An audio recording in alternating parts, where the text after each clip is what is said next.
ભાઈઓ તથા બહેનો માતાઓ અને વડીલોની વિનંતી જેને જોતા દવાઈમાં શ્રી રામદેવજી મહારાજનું પ્રાગટ્ય એટલે કે એનો જન્મ થઈ ગયો હોય તમામ ભાઈઓ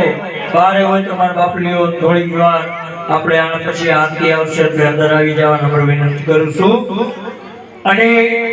અત્યારે પગલી પડી રહી છે અવતાર લીલા રચવાની ચાલુ કરવામાં આવે છે તો